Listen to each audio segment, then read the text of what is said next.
Hopefully you're going to be able to see this. I've been watching this for a while.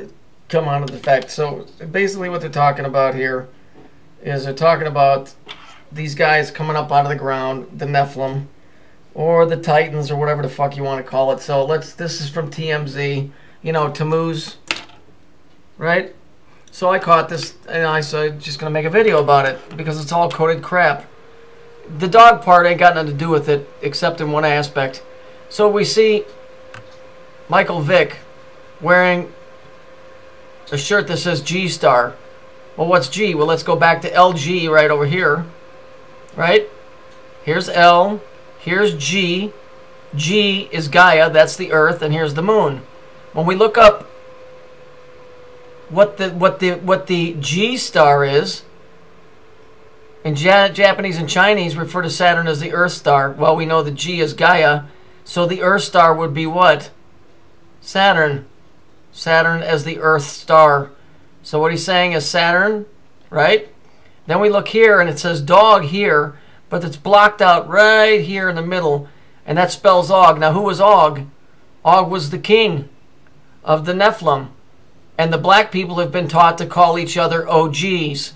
OG, which they think is original gangster, is really in reference to Og, the Nephilim. Okay? They were the original gangsters. Unfortunately, the black man has been tricked into using, you know, the people that fly the Star of Saturn's flag on their property, and have used these people to no end to spread their occultic bullshit. Okay?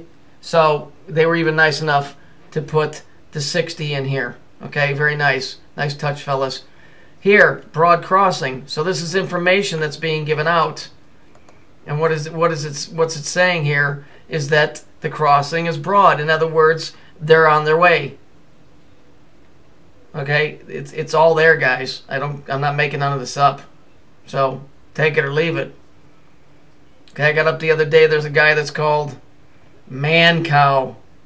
He's a piece of shit. I'd like to punch his fucking lights out, but he's got a morning show.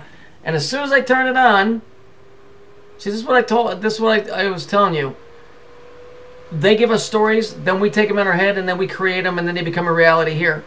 As soon as I turn it on, there was some guy that was calling into the morning show, and they said, oh, you're the guy that always calls in and talks about the Nephilim are coming. So what are the odds that I would turn the TV on exactly at that right moment, and that guy would say that? See, because it's a consensus reality.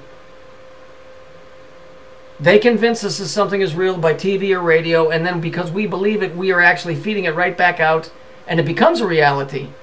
So here's what they're doing subconsciously, is they're pushing this shit out. That's what they're doing. So here you have Og here. You have G-Star here. Here's the G. Saturn is what? Saturn is the Earth Star. Gaia. The Earth Star. And here's the broad crossing. Because, you know, these sinkholes, if this is a reality, these sinkholes are happening because there are things that are trying to get out, not things falling in. Just thought to let you in on that. Okay? They were locked deep in the earth in a place called Tartarus. Okay? So, that's the reality to that little bit. Okay? Just like in the first Superman movie, or was it the second one where the bad guys got locked in that mirror and they got flung out into space? Remember, it was a square? It's a cube. Remember, you remember what set them loose? They blew off some big ass bomb or something in space, and it busted them loose. So whatever, reality or fiction, this is coded. This is coded up the ass. I mean, this is ridiculous, child's play.